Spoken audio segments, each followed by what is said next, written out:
Bonjour, j'espère que vous allez bien. Ça fait longtemps qu'on ne s'est pas retrouvé pour une vidéo de lecture.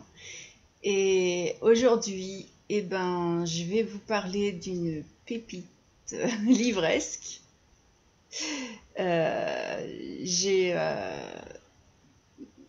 C'est vrai que non, mais c'est peut-être pas objectif tout ce que je vais raconter parce que j'ai adoré ce livre et que je l'ai lu en quelques jours et quasiment d'une traite. Donc voilà, vous êtes prévenus.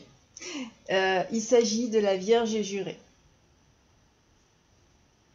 Écrit par Jean-Christophe Beaucou, que je remercie pour cet envoi ainsi que pour la dédicace. Je suis très sensible, j'aime les livres en général et c'est vrai que les livres dédicacés me font toujours vraiment plaisir. Alors j'ai le marque-page aussi. Mais c'est pas pour ça que j'ai adoré le livre, pas du tout. Mais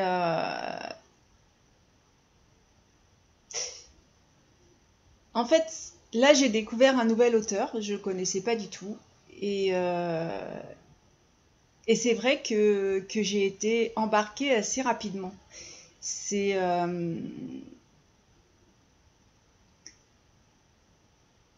Bon, ça fait 339 pages, mais j'ai eu l'impression que c'était beaucoup plus petit tellement je l'ai lu vite.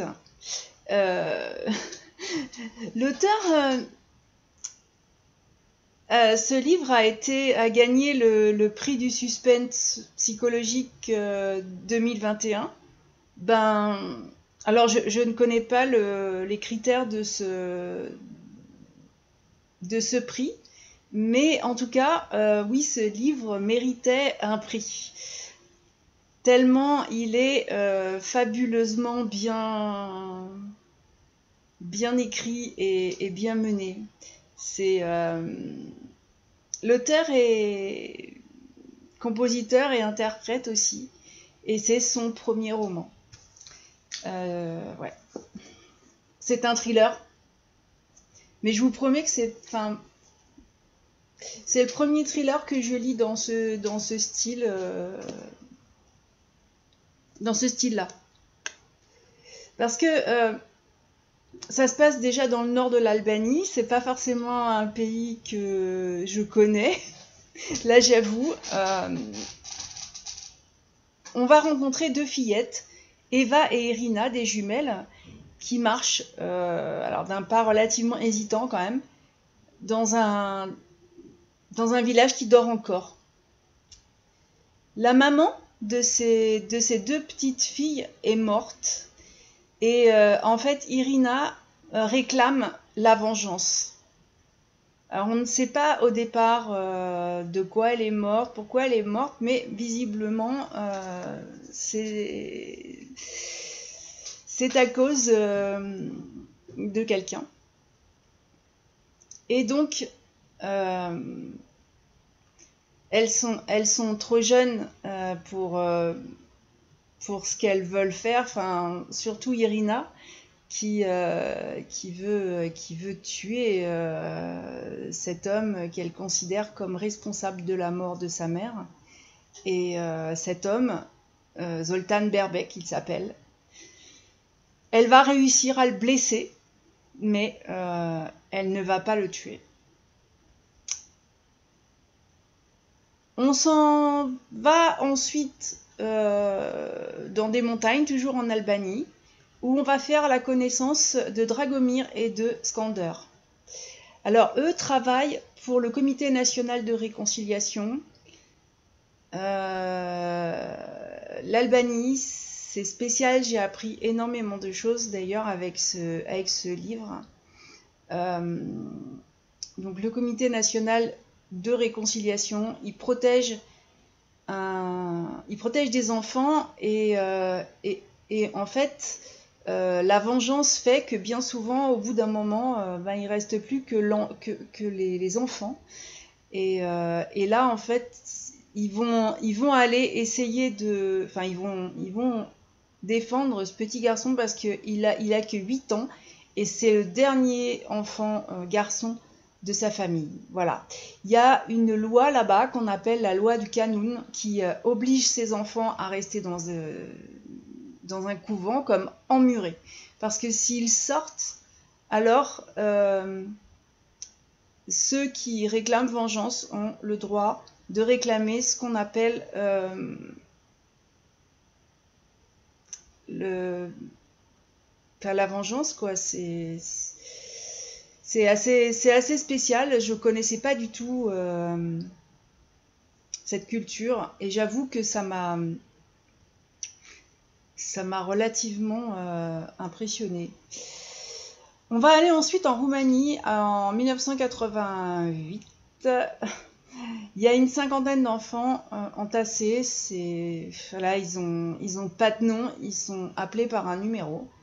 Et puis le numéro 70 vient de gagner un combat à mort. C'est toujours très violent. Et pourtant, malgré la violence, le livre est très bien écrit. On ne ressent pas... Enfin, la violence, elle est présente, mais il n'y a pas des descriptions sordides. Voilà, je rassure tout de suite ceux qui n'aiment pas ça. Donc cet enfant vient de gagner un combat à mort et du coup, il sait qu'un jour, il va sortir de cette prison infecte. Mais l'auteur, au départ, pose ces personnages de cette façon-là. Donc on les découvre un petit peu partout. On va aller à Lille aussi, où on va faire la connaissance de Marcus Orban. Alors, lui, il est en train de se réchauffer dans un foyer pour SDF, et un étudiant propose 100 € pour une séance photo. Marcus est avec un autre sans-abri.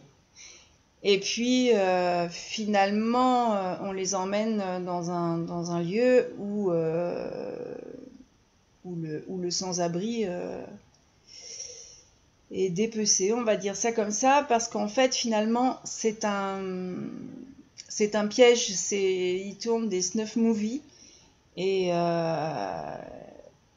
Marcus n'est pas réellement un clochard. Il est engagé pour une mission, et pour ce qu'ils appellent le Kéchil, et il reçoit ses ordres justement de celui qui n'a pas été tué, Zoltan Berbek. Voilà. Marcus est plus un tueur à gages, on va dire. Donc il y a la Croatie, la France, l'Albanie, la Belgique, le Kosovo, la Roumanie. On fait vraiment des allers-retours dans ces pays, et puis on se demande vraiment quel est le lien entre ces personnages, qui ils sont, parce qu'on voit plusieurs époques aussi. Donc qui ils sont, qu'est-ce qu'ils font, et finalement qu'est-ce qui les relie. Donc ça, je vais vous laisser le découvrir. L'auteur parle énormément des enfants dans ce livre. On découvre vraiment une vie horrible d'enfants qui sont piégés dans des orphelinats, dans des sous-sols, emmurés, puisque c'est comme ça qu'on les appelle, dans un couvent ou chez eux. Et Skander, en fait, est une arme vivante, mais elle est là pour les protéger, en quelque sorte.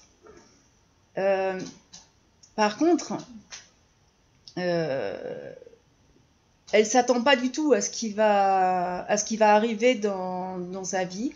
Elle va être un peu confrontée pas un peu, beaucoup même, confrontée à ces fantômes. Elle va se retrouver sur le chemin de son passé, et puis elle va être entraînée dans une course infernale pour sauver un enfant, bien sûr, puisque c'est à elle, à lui, qu'on fait appel dans ce genre de cas. C'est vrai que toutes les histoires, tous ces personnages, tous ces lieux qui, au début du roman, sont éparpillés et semblent ne rien avoir en commun, vont s'emboîter au fil des pages. C'est comme le jeu où où il faut faire des lignes avec ce qu'on reçoit. C'est vrai que ça va parfaitement tout va bien se construire, tout va bien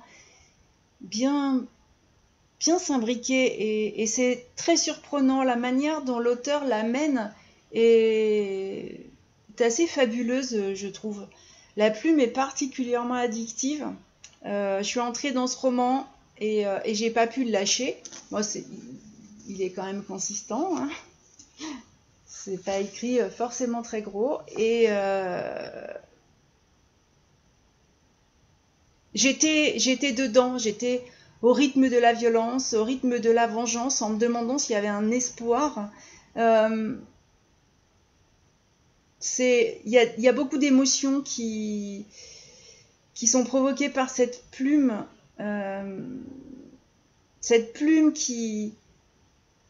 qui ira plus loin dans la description du sort des enfants que dans celle de la noirceur et de la violence, et qui pourtant, elle est là, elle est présente. Ces enfants n'ont pas de vie, n'ont pas de parents, ils sont tous orphelins, en danger. Et il y a...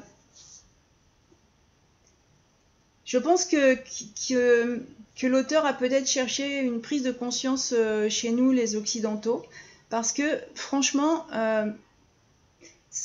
la façon dont il parle de la condition de tous ces gamins, sans hygiène, sans soins, sans amour,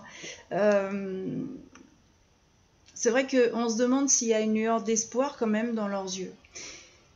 Les personnages aussi, dont je vous ai parlé au début, sont vraiment troublants. Tous ces personnages sont extrêmement troublants. On n'arrive pas à les cerner comme ça. On se demande qui ils sont.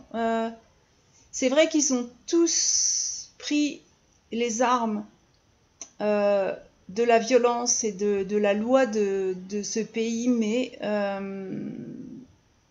en fait, c'est vrai qu'il y a beaucoup de surprises, beaucoup de retournements de situation, même dans les conflits, dans un conflit qui est mené par la fameuse loi du canon, rien ne semble apaiser les familles rivales.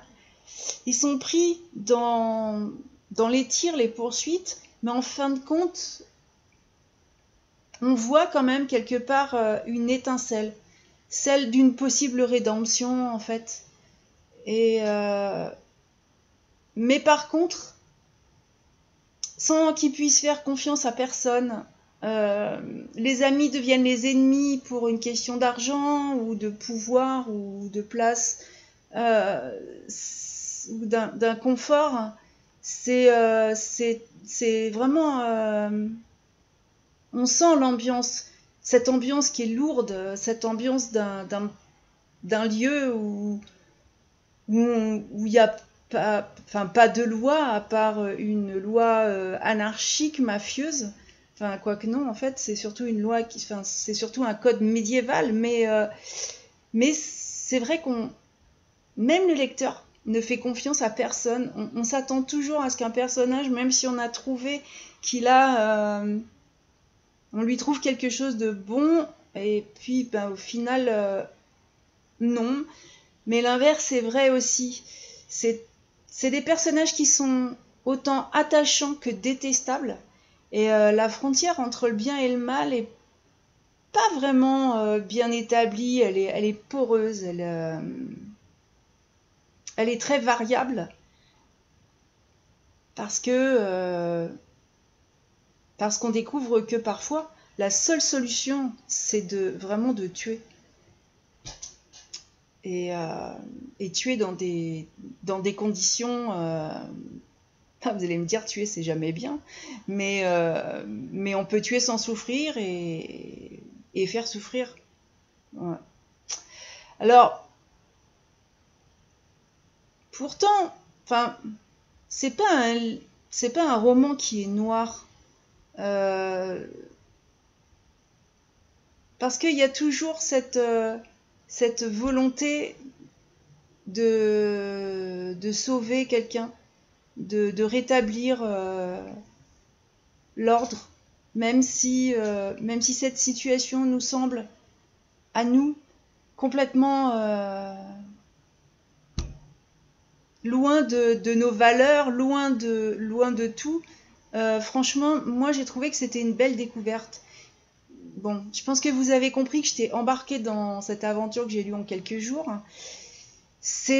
Pour moi, c'est une pépite littéraire. L'action dedans nous emmène en voyage, mais pas forcément dans des endroits où on irait comme ça. C'est pas une agence de voyage, mais nous emmène en voyage à la découverte d'autres cultures. Le suspense, lui, est maintenu jusqu'à la dernière ligne. J'étais même surprise, je l'ai relu plusieurs fois. C'était c'est très surprenant. Je m'attendais pas trop à quelque chose comme ça.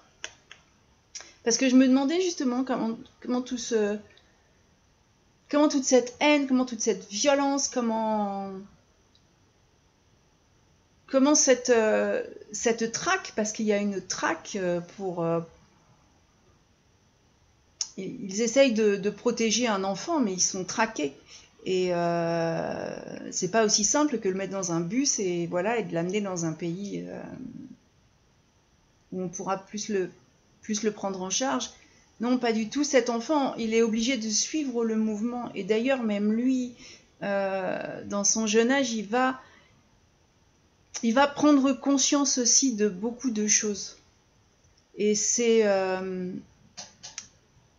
le rend mature avant l'âge. Et je trouve même que cette fin, qui est surprenante, laisse une ouverture, comme s'il y avait une suite possible. Alors bon, c'est peut-être moi après. Je suis peut-être curieuse, j'ai peut-être envie de savoir ce qu'ils deviennent. Tous ces enfants, tous ces personnages très ambivalents, ces paysages qui sont époustouflants, j'étais dedans, je l'ai vécu. Et je peux pas vraiment beaucoup vous en parler parce que toutes les pages sont importantes et il y a des indices qui sont semés à toutes les pages. Donc on a quelque chose là, quelque chose là, quelque chose là. Au départ, je voyais pas trop le rapport. C'est prenant, mais je voyais pas comment tout ça allait s'assembler. Et la façon dont ça s'assemble est assez magique, presque. Le style d'écriture est vraiment... j'ai pas vraiment de mots. C'est fluide et...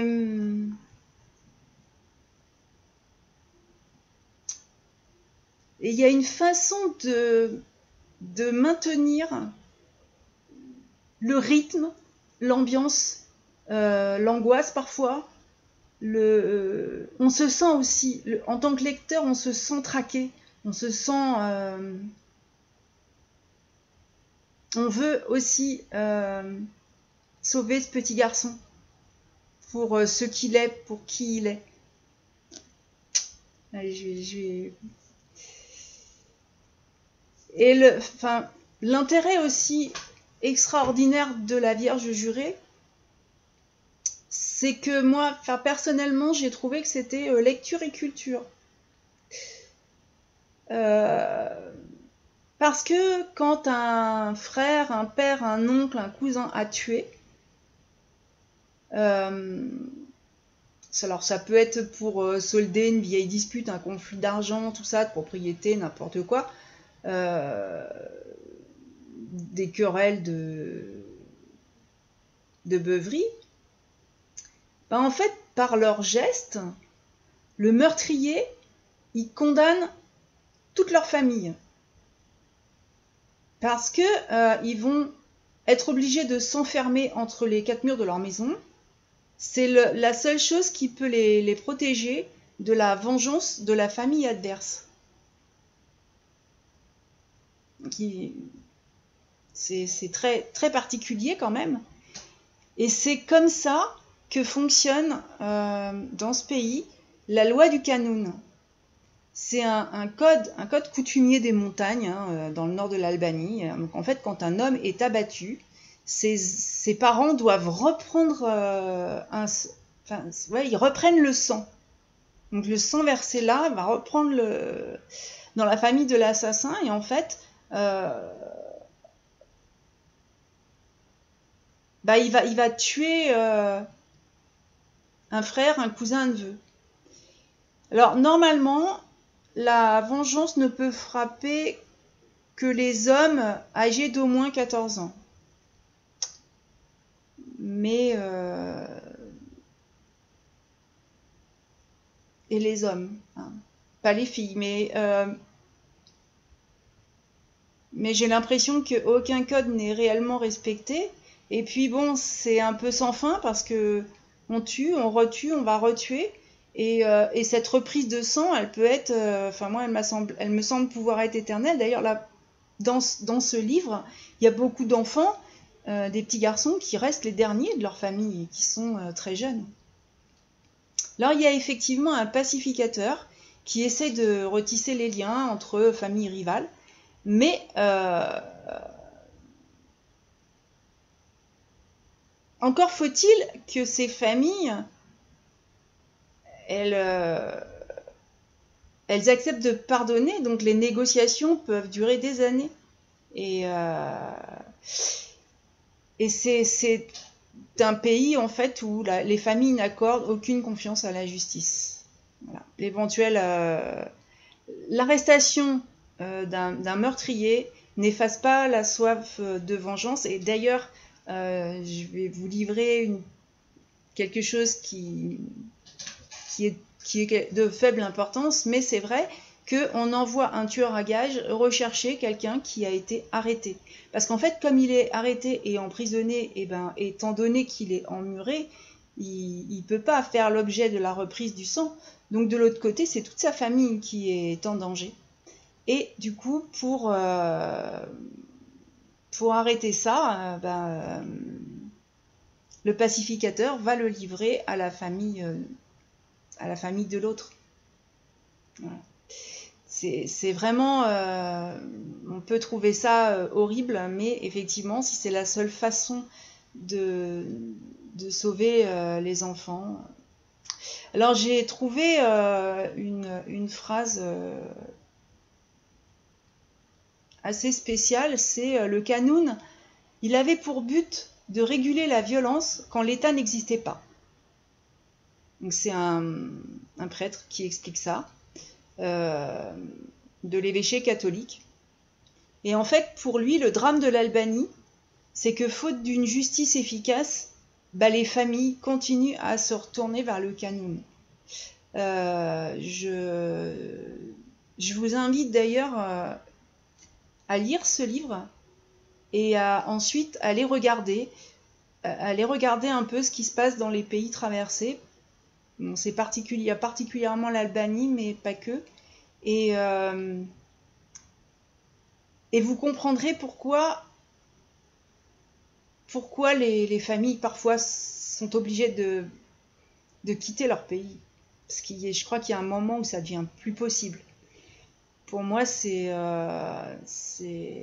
y a vraiment une profondeur sentimentale et